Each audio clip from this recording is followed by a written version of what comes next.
Good morning, good afternoon, everybody. Welcome to today's virtual CLE, Reasonable Cybersecurity, Legal Standards for Director Oversight and Fiduciary Compliance, presented by Albany Law School's online programming.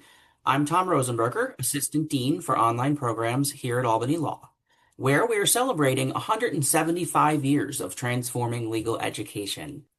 All right. So I do want to mention before we get started with the program that this is our third program in Albany Law School's ongoing CLE series on cybersecurity, privacy, data protection, and while not officially part of the series title, AI. All critically important and rapidly evolving issues in today's business landscape. This series underscores Albany Law's commitment to building a global online community that offers innovative and accessible programming for lawyers and other professionals whose work puts them at the intersection of technology, law, and business. We're offering a slate of programs on topics ranging from AI risk assessment, regulation, boardroom readiness, and Fourth Amendment concerns in relation to cybersecurity, privacy, and data protection. Each program includes expert speakers who are practitioner faculty in our online degree and certificate programs in cybersecurity and data privacy. Programs in this series will satisfy the New York State Bar Association's Cybersecurity CLE requirement, and we invite all of you to consider registering for our additional programs that you see there on your screen. I will provide a link momentarily for the additional registrations. Just a few additional notes before we kick it off. CLE credit is available only for those who are in real-time attendance today, now live with us. And capture the code word, which I will present at some point during the program. You'll put that on your affidavit that was sent to you yesterday by my colleague, Lisa Rivage. Today's agenda is quite full. However, the speakers do welcome questions via the Q&A panel. We will attempt to monitor and address questions as we can throughout and to save time at the end as well. At the conclusion of today's program, we ask that you please complete the evaluation form that was also sent in that same email yesterday, and let us know how we're doing so that we can continue to improve our offerings. We're already planning our 26-27 series, so if you have topics of interest, new upcoming issues that you would like to see addressed in the CLE, please let us know on that evaluation. Without further ado, it is my privilege to introduce today's speakers. Monique Ferraro is Cyber Counsel at Hartford Steam Boiler Insurance and Inspection Company, where she provides legal and technical expertise in support of their global cyber operations. Professor Ferraro's cybersecurity and privacy experience spans more than 25 years in digital forensics, e-discovery, information security, and privacy. She teaches a course on cyberspace law for Albany Law School's online LLM, master's, and certificate programs. Tony Ogden is a governance and risk management consultant for a U.S.-based cybersecurity company. His prior role includes senior legal and executive positions in government at both the federal and state levels, as well as private practice. Tony is both a proud graduate from Albany Law School's online LLM in cybersecurity and data privacy, and teaches courses in cybersecurity frameworks and governance, U.S. private sector privacy, and AI legal governance and regulatory issues in our program. So without further ado, I'm going to pass it to our speakers. Just give me a second to switch my slides. And Tony, you can take it away. Great, I will. Thanks very much, Tom. It's great to be here. Monique, good to virtually hear you if we can't see you, unfortunately. Hello, everybody. It's really great to be here. Monique, do you want to say a really quick hello while Tom's getting the slides up? Hi, everybody. I'm still working on the video. I anticipate it could happen within a minute or so. All right, awesome. Great. So I'll go ahead and get started here. And it's great to be here today to discuss what really is one of the most critical challenges facing organizations, cybersecurity governance, and what constitutes a reasonable cybersecurity. We'll break that down today. According to Gartner in 2025, 85% of CEOs say that cybersecurity remains a critical issue in their organizations. And so it's not just an IT systems and compliance checklist issue. Cybersecurity is a fundamental leadership responsibility and fiduciary duty. So as we'll discuss, boards and executives who neglect cybersecurity oversight do so at their own peril, both for our organizations and personally. And we will actually be exploring all of that today. So next slide, please, Tom. So let's review the stark realities. According to the World Economic Forum, 95% of all cyber attacks have a human element. So this means cybersecurity just isn't a technology problem, it's a people problem. And the financial stakes we know are enormous. In 2025, IBM reports that the global average cost of a data breach is 4.44 million. However, in the United States, it's 10.4 million, representing a nearly 12% increase from 2024. Add regulatory fines that can reach tens of millions, personal liability settlements, business disruption, and reputation damage, the total impact can be catastrophic. The legal landscape has also really evolved. Directors and officers can be personally liable for failures in cybersecurity oversight. Regulatory requirements are expanding. And 48 states introduced over 500 cybersecurity-related bills in 2025 alone, with at least 28 becoming law. What's particularly important is several forces are converging to define what reasonable cybersecurity actually means. So when we look at state, federal, sector-specific regulations, enforcement actions, and cyber insurance requirements, those create a de facto industry benchmarks. That's where we can start to see really what constitutes reasonable cybersecurity. The bottom line, though, is reasonable cybersecurity is no longer optional. It's a legal duty, a fiduciary obligation to stakeholders, and increasingly a competitive imperative. So our goal today is to help you understand these evolving legal standards, define what reasonable cybersecurity looks like in practice, and time permitting, provide a concrete framework for implementation. So let me review the agenda real quickly. First, we're going to examine the legal landscape, why personal liability for directors and officers is no longer theoretical, it's happening. We'll then look at the real-world case studies, what you should do and what you shouldn't do. We'll define what reasonable cybersecurity looks like in practice. We'll survey the regulatory landscape, discuss cyber insurance as an essential risk management tool, and how insurance requirements are shaping reasonable cybersecurity. And we will wrap up with an implementation roadmap and close with specific recommendations and resources. So let's begin. Monique, before we go further, anything you want to add at this point for the opening? I think you summed it up excellently. And it's good to see you now, so welcome. It's good to see you too. I apologize if it looks weird, but I'm coming from my iPad. That's okay. It's great to see you. So great to see you too. This slide is, just a reminder of a few real data breach outcomes and why this continues to be a problem. Just note, those are a lot of zeros.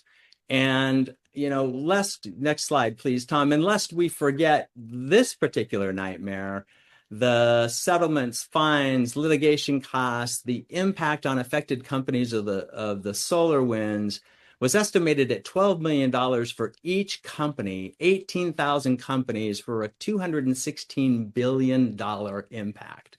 That's real money, real money. So, as Monique will remind us, there's ethics responsibilities. Monique, take it away. Yep, and they're serious and they're different across different jurisdictions. However, the model rules pretty much apply everywhere. Rule 1.1, maintain competence in technology and cybersecurity. 1.4, keeping your clients reasonably informed about what you're doing. Rule 1.6, protect client confidentiality and prevent unauthorized access to sensitive data. So that goes to keeping your confidential client information secure.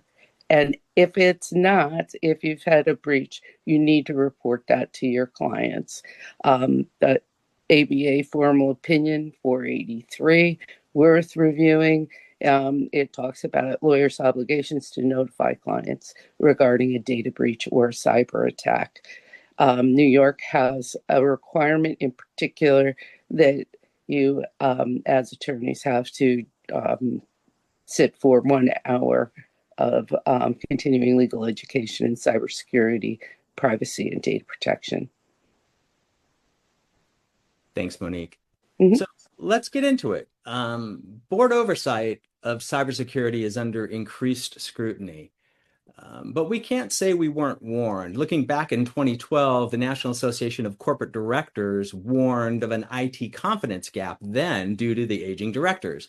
And in 2014, Brad Lund urged directors to strengthen cybersecurity oversight, saying, moving forward, corporate directors are well advised to anticipate that emerging technology forces and corporate law precedent will pressure courts and regulators to require directors to oversee cybersecurity with vigilance similar to that expected of legal compliance professionals. In this new era, increased cybersecurity oversight duties and director liability are certain to lead dramatic and important changes in corporate law. Their time will come. The question is when and by what means. And we can now answer that question. It's now. So it certainly has been in place. The 1996 Caremark rule was first to really establish directors' duty to oversee company operations significantly. The Caremark established a two-pronged rule to hold directors liable for breach of oversight duties if they, one, fail to implement reporting systems or controls, or two, consciously fail to monitor operations after implementation of a control system. So this test stood for about 20 plus years and, basically managed how director liability would be apportioned. But in 2019, Marchand versus Barnhill foretold how courts could assess cybersecurity liability. So let me run through Marchand quickly. It concerned a board's failure to monitor food safety. And the court in Marchand found that where a board hasn't made efforts to be informed of a critical compliance issue, one can infer that the board hasn't made the good faith effort required by Caremark. So in Marchand, food safety was intrinsically critical for the board to consider, yet the judge found that the board seemed very little concerned about it. So Marchand created a framework for director oversight that must be rigorously exercised over mission critical operations. And directors must identify key risks, establish regular risk reporting, and ensure that boards show consideration and deliberation on identified risks. So document, make sure you write things down, make sure it's in your, your agendas and your board materials. So moving on, the 2023 McDonald's case marked a major expansion of Caremark liability to corporate officers. So this was a former vice president who faced personal liability for turning a blind eye to sexual harassment red flags and failing to create proper oversight. So McDonald's established that corporate officers owe the same fiduciary duties under Caremark as corporate directors, which naturally include a duty of oversight. The court also recognized that effective monitoring requires information flow from senior officers who are responsible for providing relevant and timely information to directors. So you got to feed it up the food chain. The takeaway here is if you are a corporate fiduciary, be sure that there is an internal system in place to deliver timely and accurate information to senior management and to the board. So we can see that the business judgment rule will not shield those who fail to exercise reasonable oversight. It was relied upon for, a good 20 plus years. But the good news is that courts do give deference to boards that exercise reasonable oversight. But what does that mean? So we have a few examples of Caremark being applied in shareholder cases that arose from data breach matters. In the Wyndham case, for example, the board had discussed cybersecurity and data breaches at 14 quarterly meetings and avoided liability even after multiple successful attacks. They were demonstrating that they were at least trying, they were, managing and had oversight over their cybersecurity efforts. The Home Depot case shows that formal committee structures aren't required. However, practical oversight does suffice. And then although Caremark wasn't directly cited, the court applied the Delaware law, noting that the audit committee reported regularly on data security. And the board received briefings from management and the committee, concluding that the board was fulfilling its loyalty duty by ensuring a reasonable reporting system existed. And then in Marriott, they received regular reports and engaged experts. So the takeaway from these cases is the key is demonstrating sustained good faith engagement around cybersecurity risks. But notably in the Marriott case, the court acknowledged the growing cybersecurity risks and emphasized that oversight falls within the board's governance responsibilities. Quoting in part from the decision, cybersecurity is an area of consequential risk that spans modern business sectors. The corporate harms presented by noncompliance with cybersecurity safeguards increasingly call upon directors, now officers, to ensure that companies have appropriate oversight systems in place. So on the other side, the Yahoo case represents everything you should not do. Yahoo's directors and officers engaged in what the court described as a years-long plot to conceal multiple massive data breaches. For example, a 2014 breach affecting 500 million accounts wasn't disclosed until 2016. Numerous litigation, a ton of litigation came out of this particular breach and these breach issues across several jurisdictions. But ultimately, what led to the settlement was a denial of Yahoo's motion to dismiss. And the district court in the North District of California found that the plaintiffs sufficiently alleged that the defendants had a contractual duty to employ reasonable safeguards in protecting users' PII, that they acted in bad faith, and breached the implied covenant of good faith and fair dealing. So the settlement consequences were severe. $29 million had to be paid by the directors and officers, marking the first monetary recovery in a cybersecurity-related shareholder derivative suit. $350 million reduction in the acquisition price and a $35 million SEC penalty. So again, the takeaway, active concealment destroys any business judgment rule protection. Courts will show some deference to good faith efforts that fail, but they will not tolerate deliberate cover-ups. Tony, we had a question that just came in. Also, I want to see if Monique had any comments on the previous slides. But the question is, any difference in board officer liability between for-profit and not-for-profit organizations? NFPC liable only for gross negligence?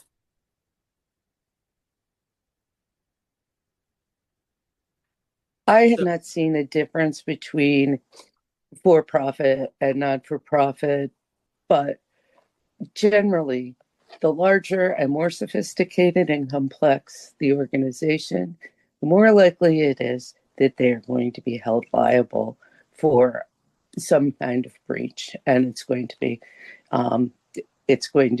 advertised. It's going to be highlighted in the media. Something else is that increasingly CISOs are being brought in as being liable for both civilly and in at least one or two cases criminally. So just to pitch cyber insurance again, there is coverage for directors and officers as well as CISOs if they are not a director or an officer. And I'll just agree 100% with Monique on the differentiation between for-profit and not-for-profit boards. Again, most of the cases, especially the Delaware cases, are obviously coming out of companies that are publicly traded. And I think what I've long argued is it's important to pay attention to what's happening in the regulatory space and what's happening both in the publicly traded company space, because the impact, that's the law that's going to be applied in other instances too. And its size of company, the type of data that's exposed, all of those things will be factors that come to bear. But the failure to have reasonable, as we'll see, the failure to have just reasonable basic cybersecurity controls in place at this point is no longer going to be accepted by any jurisdiction. So I hope that gets to the question.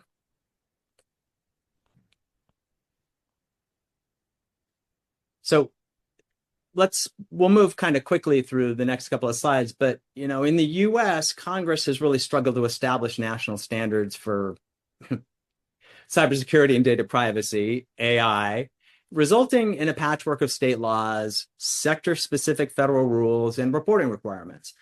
So regulatory agencies do play a crucial role in setting the rules and safeguards for cybersecurity and data privacy.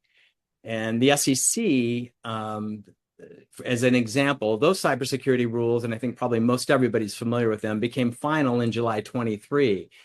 And, they emphasize corporate governance as a true issue, not just an IT concern, mandating disclosure of board members, cybersecurity expertise on the board, cybersecurity governance structures, in addition to the reporting of significant incidents. And again, so those may not apply to a to an entity that's not subject to SEC oversight, but the types of, look to these cases to, assess what the courts are looking at, what the regulators are looking at as far as what they consider to be reasonable.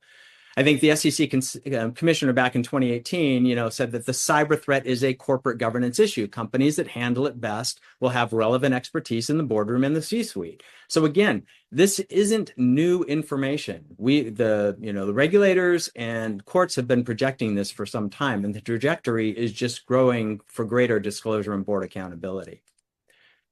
So the FTC, again, is arguably the most important regulatory agent for cybersecurity and data privacy. And even in a circumstance where you might have a change in executive leadership that takes the foot off the pedal of regulatory enforcement, that can change. But in data breach and cybersecurity matters, the FTC can take action against deceptive practices when companies fail to uphold their claims and privacy policies, marketing materials, or public statements. So if you say it, you better be doing it. It can also take action against companies engaged in unfair cyber practices if they leak information, poor cybersecurity measures, again, not having reasonable cybersecurity in place.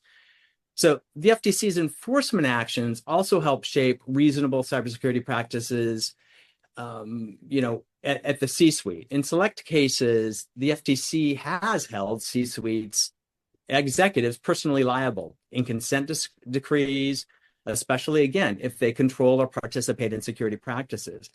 We'll go through a few quick examples here, and I'll have Monique jump in. But in the Ascension data case, the FTC required a comprehensive data security program with strict vendor data security requirements as part of their consent decree.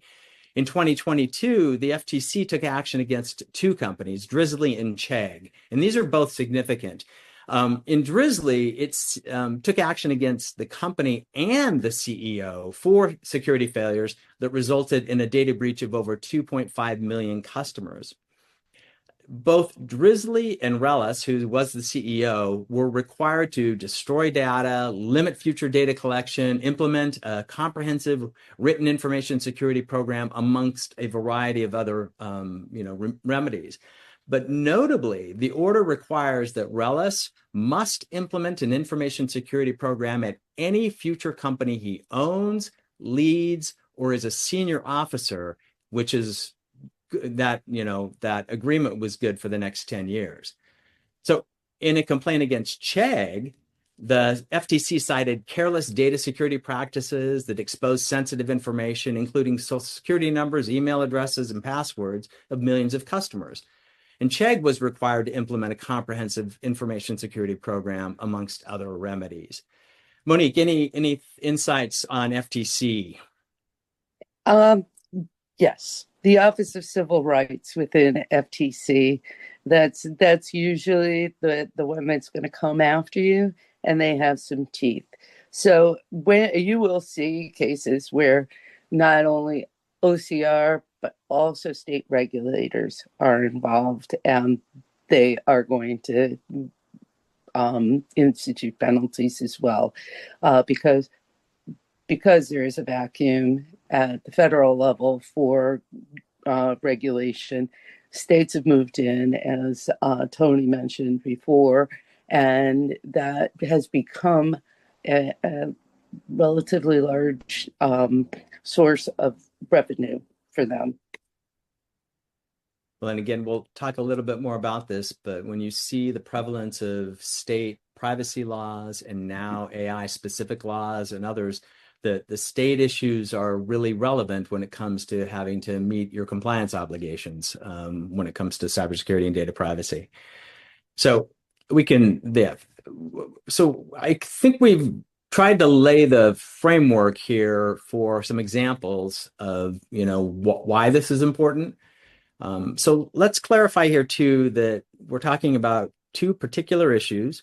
One is when it comes to reasonableness, one is governance, and the other is cybersecurity and data privacy control. So what constitutes reasonable governance, cybersecurity governance? And the second, what constitutes reasonable cybersecurity and data privacy controls? So starting with governance, it basically, I've defined it as, three essential elements. First is genuine leadership commitment. It cannot be lip service. Cybersecurity must be treated as a core organizational value. It's got to be discussed regularly at the board level, supported with adequate resources. It's got to be integrated with enterprise risk. It has to be seen as an enterprise risk issue and not siloed. Cybersecurity risks must be part of a broader risk management framework. Regular assessments, clear statements, risk tolerances, reporting that goes into that. And third is cultural transformation.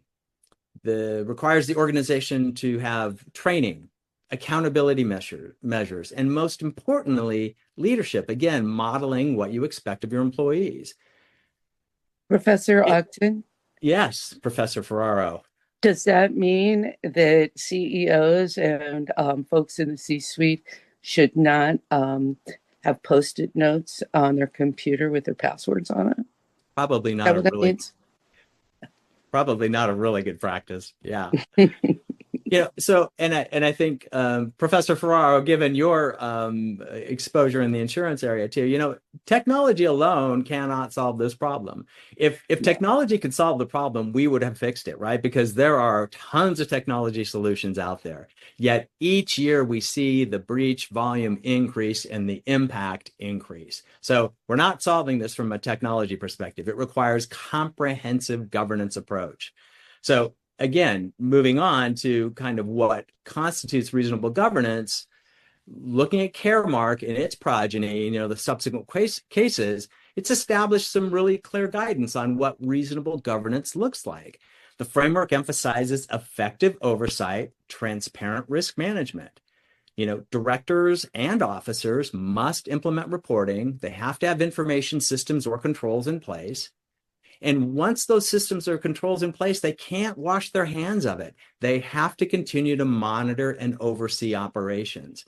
So remember, both prongs are critically important. It can't be one or the other. If you've got a system in place, you better be monitoring it. This means exercising rigorous oversight of mission critical operations.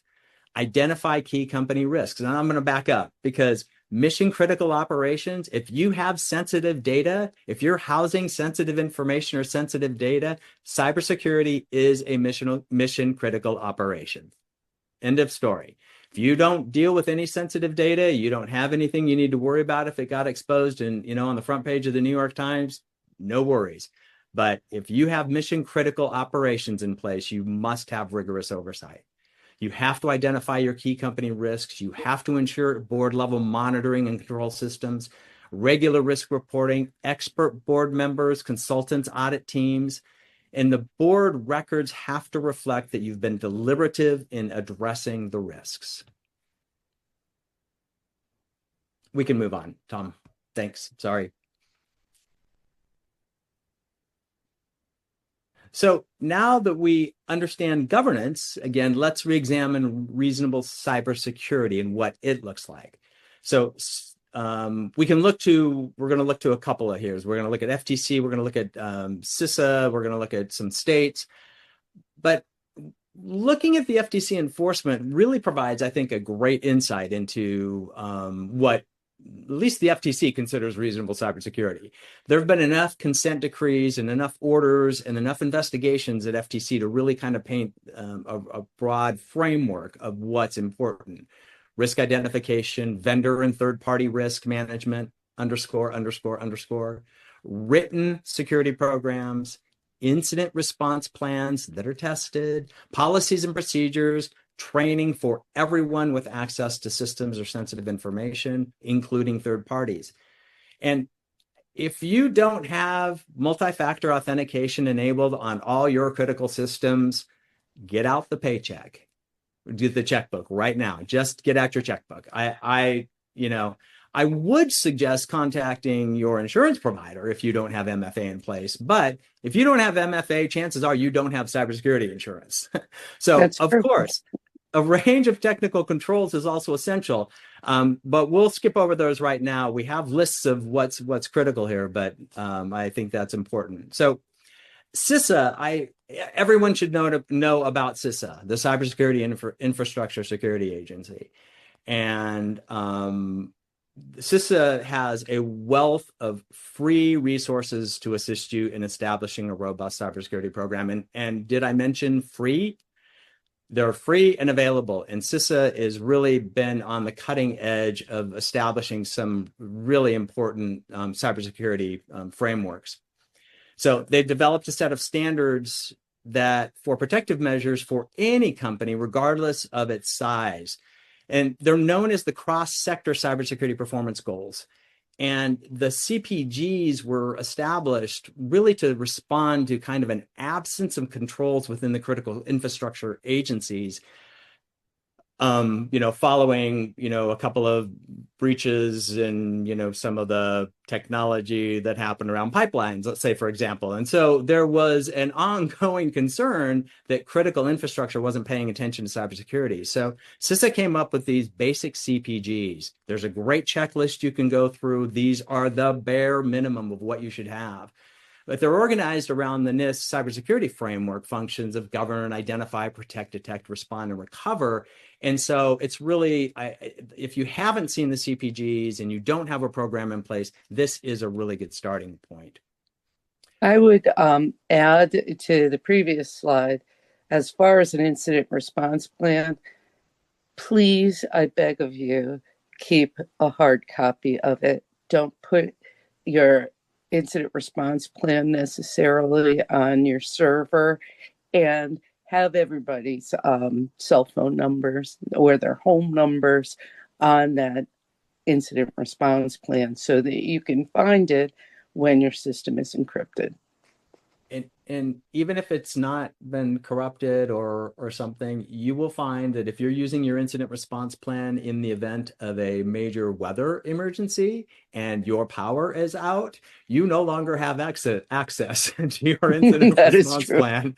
Yep. So I've seen that happen too many times. So another reason why having a hard copy, updated hard copy, is really important. So great practical note there.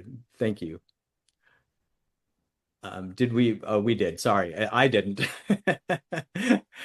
So I think we'll kind of move through this real quickly in the interest of time. I'm want to make sure, but suffice to say, as I mentioned earlier, state legislation and regulations create additional compliance obligations and provide guidance on expected cybersecurity measures.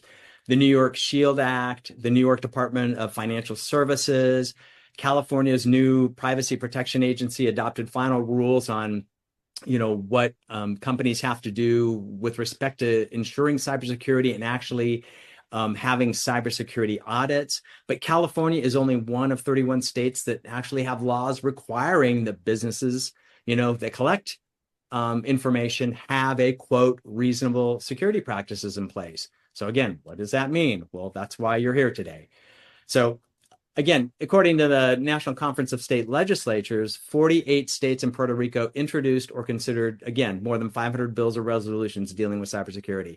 You can go to those websites, take a look, and see whether or not states that you work in or have access or, have involvement with are considering and what type of legislation they're considering. Before we continue, two things. One, while we're on this state slide, there was a question. There are a number of questions coming in, so trying to triage the ones that I know are going to be addressed later, etc. But is revenue, this is an interesting one, is revenue from non-compliance the leading reason for states pursuing cyber regulation? I think that it's a very attractive income stream. And there's some states that have that emphasize enforcement much more than others. True. I think that you have to look at it beyond just the issue of cybersecurity and what it means for the states that are implementing these programs.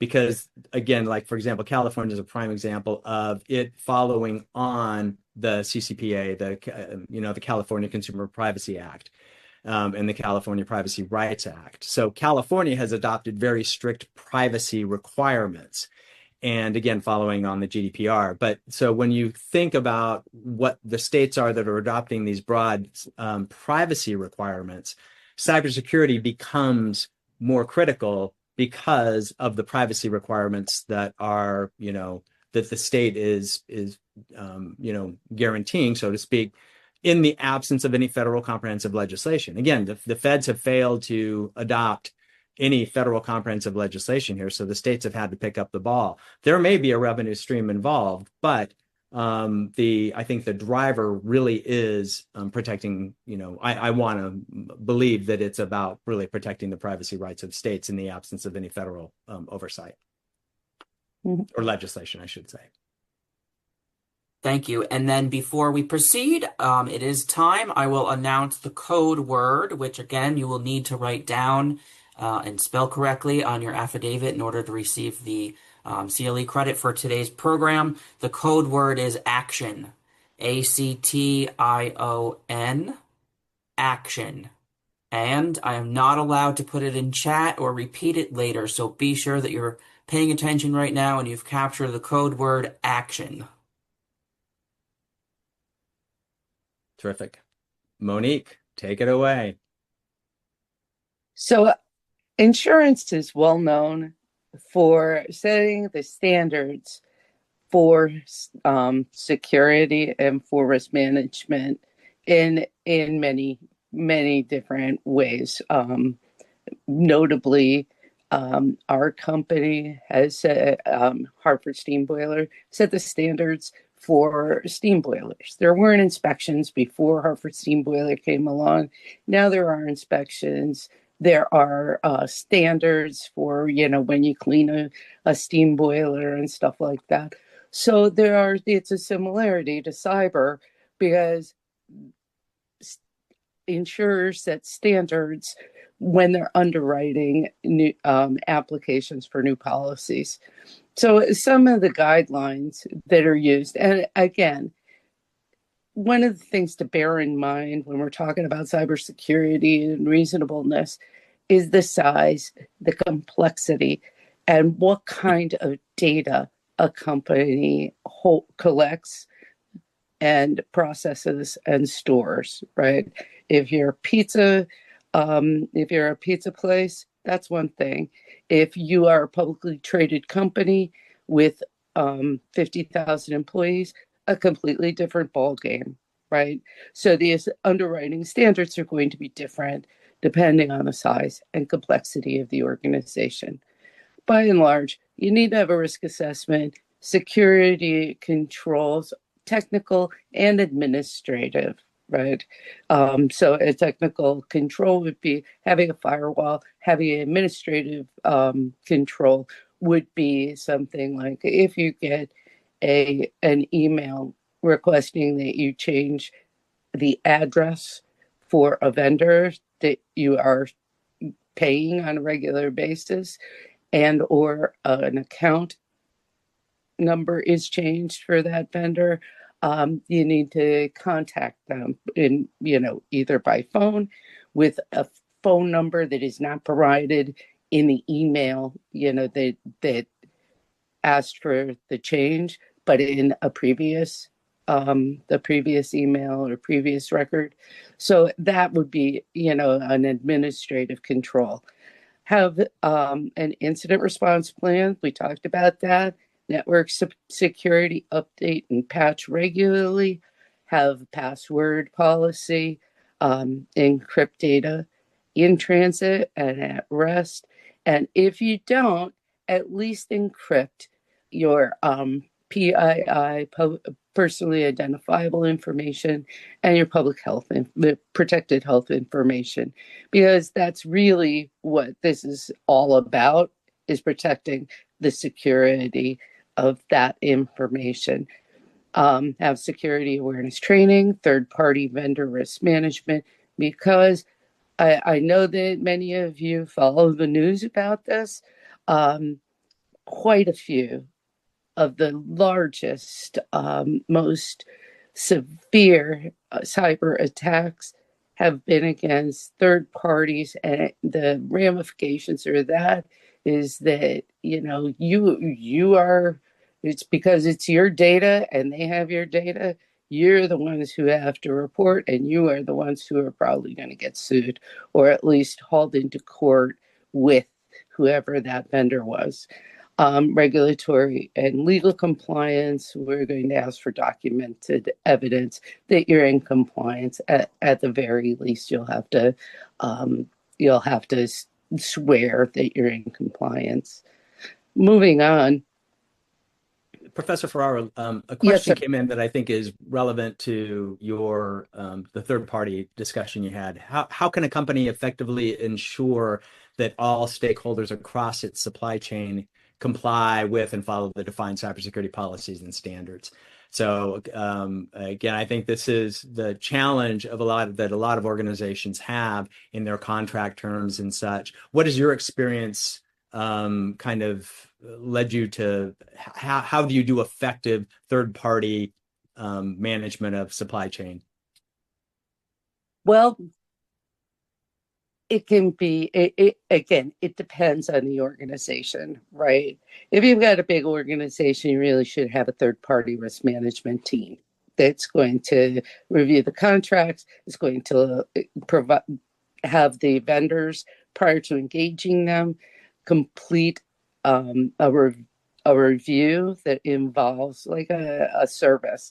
There's many third-party risk management services that review a company and will guide you to, is this company secure? Are they doing the right thing as far as their private information and what they do in processing your private information, that kind of thing. But it goes down to even small entities need to review your contracts.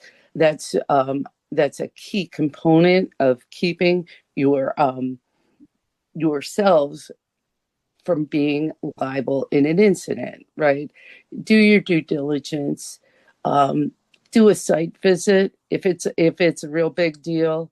Make sure that they're doing the right thing and have them sign off on both a testimony that they, not testimony, but an affidavit that says that they're in compliance, and have them provide you with a SOC 2 or other audit report that is positive. And you're going to want to have them have cyber insurance. And, I'm not here to huck cyber insurance, but it really is becoming standard in many of the enterprise contracts that you need to have not only, say, $5 million worth of cyber insurance, which I think is a lot, but as you saw, a data breach or a cyber attack could easily cost $10 million to remediate, depending on the size of your company, right? So you're going to want to have cyber insurance. You're going to want to be able to prove that. And some companies request that you list them as a co-insured. So that's what's going on now with that. So did I answer your question? I hope I did. So what's covered is you have first-party coverage, which will cover your first-party costs like investigation, notifying any individuals who are affected by a data breach, having breach counsel, which is important. As you all know here, you want to engage the breach counsel first and then allow the breach counsel to engage your other vendors. In addition, you may have a need for outside public relations or crisis management.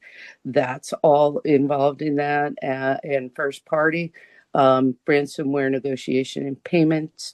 Do not try to do that yourself, please, because nothing good can come of it. There are professionals who do this. And, as I will talk about, when you get cyber insurance, you have that available to you. And we have pre-vetted and pre-engaged negotiators and payment providers. Third-party coverage is, if you get sued, and oftentimes it's going to be within the limits. That's sort of like a technical insurance thing, but it's pretty simple. If you have $100,000 limit and you have a breach that has first party costs of $99,000, you're only going to have $1,000 left over for your third party defense costs. An insurer who provides third party liability coverage may have a duty to defend you whether or not it's within the limits, but you don't necessarily want to take that chance. What's not covered is, and it depends, not all policies have this, not every insurer is going to have this. Prior breaches may not be, may be considered in the underwriting process and may preclude you from coverage. But by and large, if you've had a previous incident, you come out of it being a better risk. If you do not, then that's not great, and you're probably not going to get cyber insurance. Not patching, that's a sort of a new exclusion. Acts of war, and that I have only seen that used in a property policy that was involved in the NotPetya incident, and because it was a privacy policy, it specifically excluded a lot of cyber stuff, and it was what the company Mondelez was trying to do was sort of trying to skirt around that by saying that they because they couldn't use their systems, that it was physical damage. Cyber policies are much more loose when it comes to state actors, because almost every ransomware gang is state sponsored to do some stuff, if not all of what they're doing. And IP, the value of your intellectual property, that is also not going to be covered. But it's few things that aren't covered. However, don't take that to mean that you don't need to read your policy and to have a long discussion with your broker about what exactly you're getting when you purchase a policy. So I'm sorry. No, I was going to ask a real quick question on that. Of course. But I don't want to deviate us because I know we're running a little short on time. But the terrorism exclusion is starting to arise a little bit more when a lot of incidents are quote unquote being called terrorism, even domestic terrorism. That's giving insurance companies an opportunity to be able to say, hey, we get to exclude this because it was a terrorist incident, when that language often gets thrown out by law enforcement simply to describe the gravity of it, but not the reality of it. So have you seen the terrorism exclusion issue come to bear in cybersecurity? Well, I'm going to say pshaw, right? Terrorism insurance is offered de rigueur. You will have an opportunity to purchase it. Cyber is not explicitly under TRIA, TRIP, that program, which is up for reauthorization soon. and may explicitly include cyber. But, you are going to be covered if you purchase that additional line.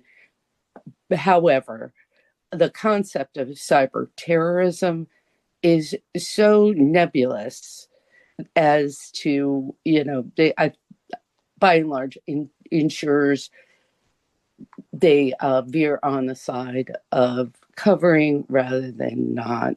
Our business is to honor our commitments, not to try to skirt them. So we're going to pay your claim if you make a claim, almost all of the time. So common coverages, data breach, it's going to give you that first party and third party coverage. Attacks, networks intrusions, such as, distributed denial of service, ransomware, and it will provide you with system and data restoration, the payment, and some policies even provide for betterment, which is often outside of the limit and maybe up to 10% more than that. Virtually every cyber crime will fall under your cyber insurance policy. How much coverage do you need? Pretty much as you can afford, but do not opt for, say you have a bucket of money of, I've got $100,000 for cybersecurity and cyber insurance. Don't put it all into cyber security, because as you see on a daily basis, no matter how well you're prepared, no matter how prestigious or well secured your organization is, it's not if, it's when, and how bad is it going to be. So talk to a reputable broker, get your financials in order so that you can anticipate what your run costs are going to be in case you have a business interruption.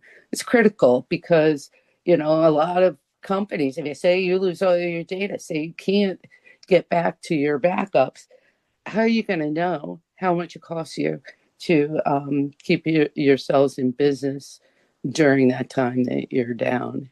And work with a forensic accounting firm if you are able to determine what kind of coverage you're going to need. They're not insurance advisors, but they know a lot about this.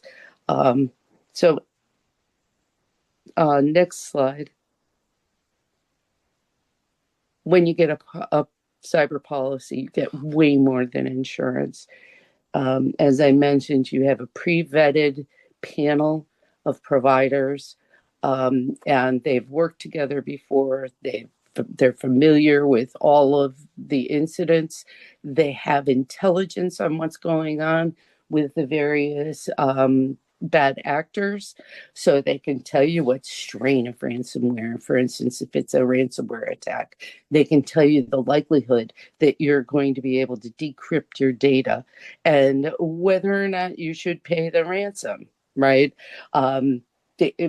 What we're seeing now is, although it looks like ransomware is more expensive, ransoms are not being paid as frequently because there are written information security policies in place. There's an incident response plan in place. People know what data they have and where it is, and they have tested backups and a tested incident response plan. So we also provide risk management services, active threat monitoring, and pre-incident services that are complementary. So if it's not straight out free along with the policy, you will more than likely be able to avail yourself of a discount, and what the insurance carriers pay for that service. As we round out our hour, I do want to say there is a lot more to cover, And I did just notice that the link that was sent to attendees yesterday that was supposed to be the materials appears to not be the materials. It appears to be a different document. So I will have my colleague Lisa resend the materials because the remainder of the slides are chock full of really great information. I will leave it to you, Tony and Monique, to decide how we want to, if we want to continue past the hour for folks who are able to stay with us, or how you want to handle that. Well, I'd like to be able to go on for a little bit, but I will breeze through things very quickly. So if you go to the next slide, Tom, and we'll just blast. If people are able to stay on, I'm able to stay on for a little bit longer. So I think, when we take a look at, you've heard us talk a lot about things. And again, one other case that just exemplifies why this is so important is the Coinbase case in May of this year, right? So the litigation tsunami that follows a breach is just astronomical at this point. Within hours of the disclosure, 6 class action lawsuits were filed, and they grew to a dozen within, I think, the first 1 or 2 weeks. 5% stock drop immediately, to estimated $400 million in costs. The legal issues, negligence, insufficient training, poor outsourcing decisions, those are all governance concerns that boards should be overseeing. So this case highlights in, 2025 that outsourcing doesn't transfer responsibility, that employee training and third-party risk management are board-level governance issues. They're not just operational matters. So we can move on, Tom. The remainder of our slides really is about building an action plan. And so I want to highlight the action plan slides here just so that you know where you can go, because one of the questions we received had to do with, what questions should we be asking our boards, or what questions should boards be asking? And we do have a list of them. But building that action plan, it's important for boards to establish clear oversight, have a committee, full board, schedule quarterly reviews, assess your expertise, document discussions, for management, embed cybersecurity into your risk management, develop reporting programs, develop reporting up the chain of command, ensure that you're staying informed. Moving on, again, I'm going to hit these really fast in the interest of time. We've identified 3 phases here of an implementation framework that will take you through the first, 0 to 6 months of what your, implementation plan should look like, governance, and what your success metrics are. Next slide. Phase 2, 6 to 12 months, developing your ERM integration, reporting systems, incident response, vendor management. Next slide. Part 3, phase 3 is really kind of like the long-term optimization and maturation of your organization's cybersecurity responsibility. So again, this kind of gives you some bite-sized pieces here. The next several slides talk about, kind of what the courts will consider, some of the red flags to look at. High-risk behaviors and warning signs from case law. Again, no board discussions, inadequate expertise. We've talked about a lot of these things.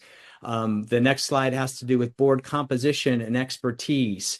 Moving on, documentation and record keeping. These are all some ideas for you to be able to take away. Next slide is financial considerations. When evaluating what kind of cyber insurance you might need or what type of cybersecurity you might require, just take a look at what the costs are here. And then key questions for self-assessment. So these are some questions you can ask yourself. Does your board regularly exercise cybersecurity? What is your expertise? What is your reporting? What are your resources? Do you have an incident response plan? How is it, and is it tested?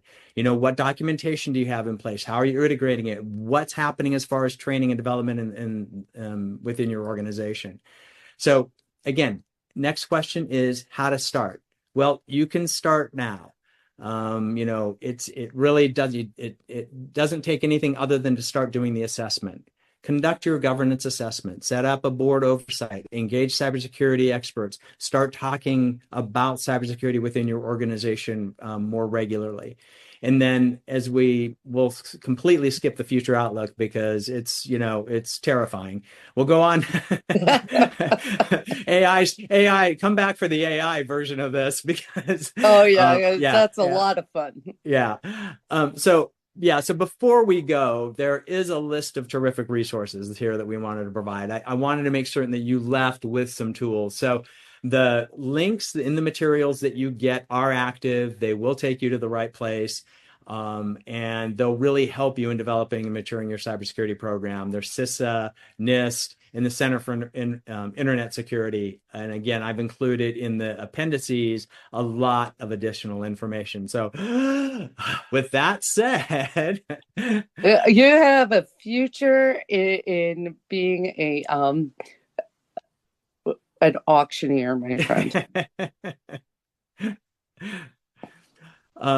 Are there any other questions that we can answer? I know that we did get through some. Are there any other questions that we can answer for folks today?